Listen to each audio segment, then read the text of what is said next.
Although I was a big reggae fan, but not particularly a Marley fan. So it really woke me up. I'm certainly a Marley fan now.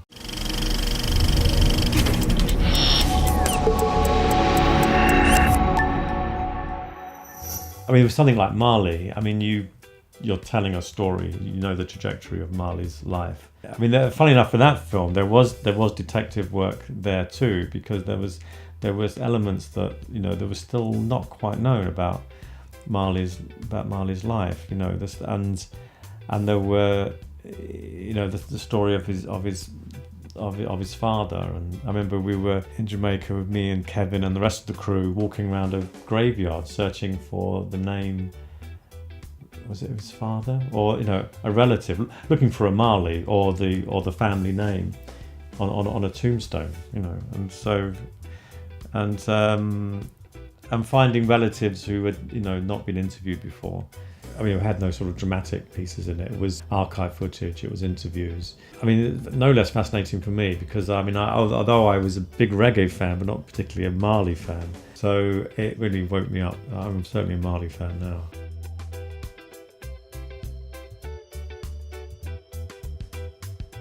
We used a Canon 5D. We wanted to stay pretty low profile in a lot of locations in Jamaica. We didn't want to turn up, with a sort of kit in some places. It would just help if we, just turned up with what looked like a sort of small camera. It would be unobtrusive. It was a camera that they'd used on a previous film. I'd never shot a film just on that camera before, but they used it on this other film and I sort of inherited it. I remember when it was premiered at the Berlin Film Festival and it was going to be projected on what was reputedly the biggest screen in Europe.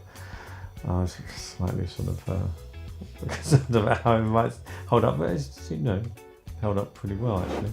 I mean, I think they used a whole host of cameras on it because they did some stuff in the States which I didn't do, but there's a variety of cameras.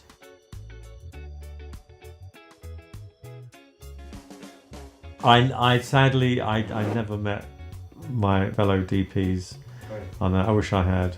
So it was Kevin sort of taking the project around really, and that was shot over quite a period of time.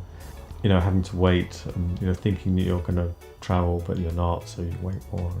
I shot in Jamaica and a bit in Germany for the end of the film. Of course, a lot of characters are still on Jamaica and the locations are still there. We did talk about colours. We talked about the raster colours, that we wanted to include. I mean, we wouldn't sledgehammer away, but if we can use colour, let's try and be quite vivid and sort of, good, rich reds and yellows.